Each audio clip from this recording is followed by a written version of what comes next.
আতঙ্কিত থাকি ইদানিংকালে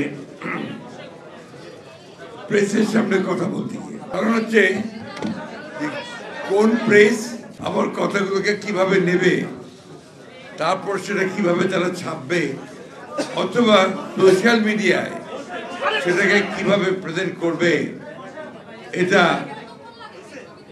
আমাদের জন্য যারা আমরা রাজনীতি করি আমাদের জন্য সত্যিই একটা চিন্তার বিষয়। কারণ ইদানিংকালে চরিত্র হনন করবার যে প্রবণতা বিশেষ করে সোশ্যাল মিডিয়াতে দেখা দিয়েছে, এটাতে চিন্তিত না হয়ে উপায় নেই। সমস্যাটা দেখা দেয় তখনই যখন দেখি আমরা যে কোনো সংবাদ মাধ্যম গোষ্ঠী বলবো আজকাল, কারণ এখন তো গোষ্ঠী হয়ে গেছে, তা আরেকটা গোষ্ঠীকে আক্রমণ করে এবং বিভিন্নভাবে আক্রমণ করে। কোনো জায়গায় দেখা যায় যে কোনো রাজনৈতিক গোষ্ঠীও সেটার সঙ্গে যুক্ত হয় এবং বিভিন্ন রকম রাজনৈতিক কর্মসূচিও প্রদান করে। আমি জানি না যে একটা গণতান্ত্রিক সমাজে, একটা মুক্ত সমাজে এটা কতটুকু গণতন্ত্রকে শক্তিশালী করতে সাহায্য করে।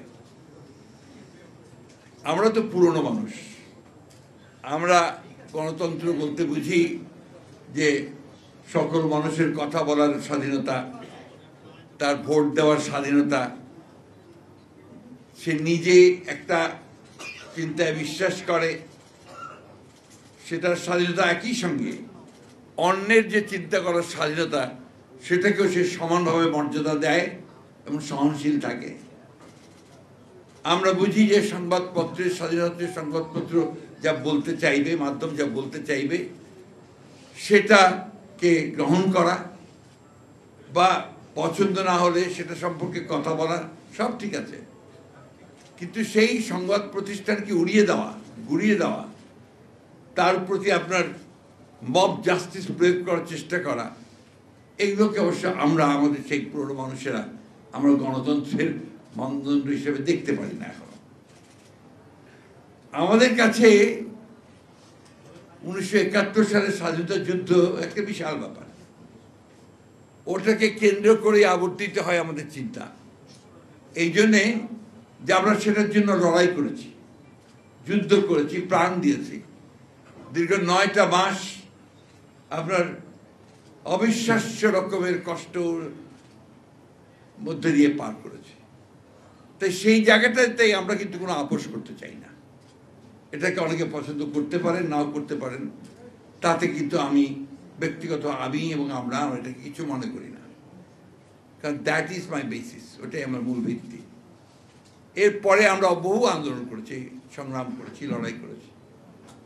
আর বিএনপি হিসাবে আমি একটা কথা খুব জোর দিয়ে বলতে চাই যে আমার দলই তো প্রথম যারা সংবাদপত্রের স্বাধীনতাকে ওপেন করেছিল 1975 সালে। তার আগে একদলীয় শাসন ব্যবস্থা বাকশাল হয়েছিল, সব সংবাদপত্র বন্ধ করে দেওয়া হয়েছিল।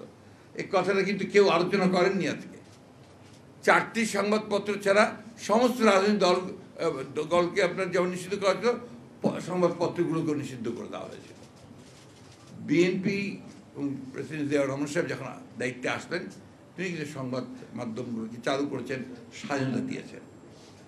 আমরা বলি না যে আমরা একেবারেই আপনার ধোয়া তুলসী পাতা, কিন্তু এই কথা নিঃসন্দেহে বলতে পারি যে আমরা নিঃসন্দেহে সংবাদপত্রের স্বাধীনতার জন্য অনেক বেশি কাজ করেছি। আজকের যে আকাশ আপনার মাধ্যম, এটা কিন্তু আমাদের দ্বারাই শুরু করা, এবং অনেকগুলো মিডিয়া আছে যেগুলো আমাদের সময় তৈরি করা। আমাদের সঙ্গে সংবাদপত্রের এবং সংবাদকর্মীর যে আপনার নির্যাতন, নিপীড়ন, এটা তুলনামূলকভাবে